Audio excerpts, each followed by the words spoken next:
Ever feel like you're just spinning your wheels? Stuck in that daily grind? Yeah, that 9 to 5 can feel like a trap sometimes. Absolutely. So today, let's ditch the soul-crushing routine and talk about becoming our own bosses. hmm Designing a life where work feels like play. It's a pretty powerful idea, and more people are thinking that way. For sure. And this deep dive is all about that journey, the shift away from the corporate ladder and toward freedom. That idea of choosing how you spend your day, following your passions. Man, it's exciting stuff. Right. It's interesting. There really is a move away from that traditional climb. And it's not just about escaping a boss, right? Mm. What's the deeper appeal of that kind of freedom? What's driving this shift? I think you hit it on the head there. It's about way more than just ditching a bad boss.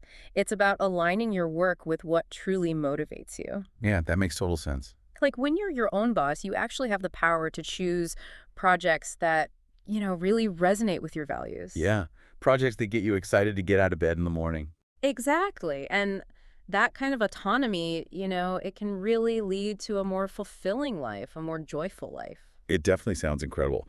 But honestly, finding that sweet spot between passion and a paycheck, it can feel overwhelming. Where do you even start with creating a joy-driven work-life balance? Well, it starts with you. A deep dive into yourself. Think about what activities make you lose track of time? What skills come naturally? I like that. So it's kind of like rediscovering those things you love, Ugh, right? exactly. Explore, take some personality tests, see what's out there, what's emerging.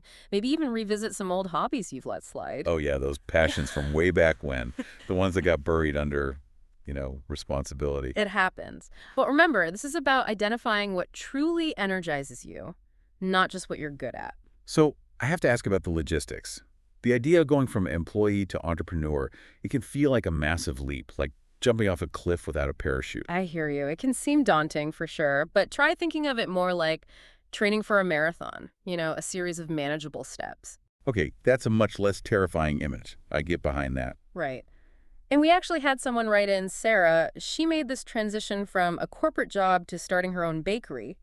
She said it was all about setting realistic goals, dedicating an hour each evening to work on her business plan. So just chipping away at it. Exactly. Or, learning one new baking technique each week. Nice. I bet those small steps really add up. They absolutely do. It builds confidence. It allows you to transition gradually. So it's more about building that solid foundation and taking strategic steps. Precisely. You wouldn't just show up for a marathon without training. Definitely not. The same goes for starting your own business. It's about acquiring the necessary skills, whether that's through online courses, mentorship, or even just practicing and experimenting in your free time. It's amazing to think that those small steps, those consistent efforts, can lead to the freedom we all dream of, that work-life balance. Absolutely. And it's not always a linear path. Oh, for sure. There are going to be bumps in the road. There will be challenges, setbacks, moments of doubt. But those are all part of the journey. Totally. It's about adapting, learning from those experiences, and refining your approach along the way. Okay, so to recap, escaping that daily grind and finding work that feels like play, it is possible. It starts with identifying your passions, building a solid foundation, and taking those consistent strategic steps towards your goal. Exactly. And, as you continue on this journey, consider this. If you could design your ideal workday, what would it look like? What would it feel like? What's one small step you can take today, even if it's just 5 minutes of brainstorming, to bring you closer to that vision? I love that. It's such a powerful question. And really, even the smallest step can be the start of something remarkable. It really can. Thanks for listening, everybody, and we'll catch you on the next deep dive. See you then.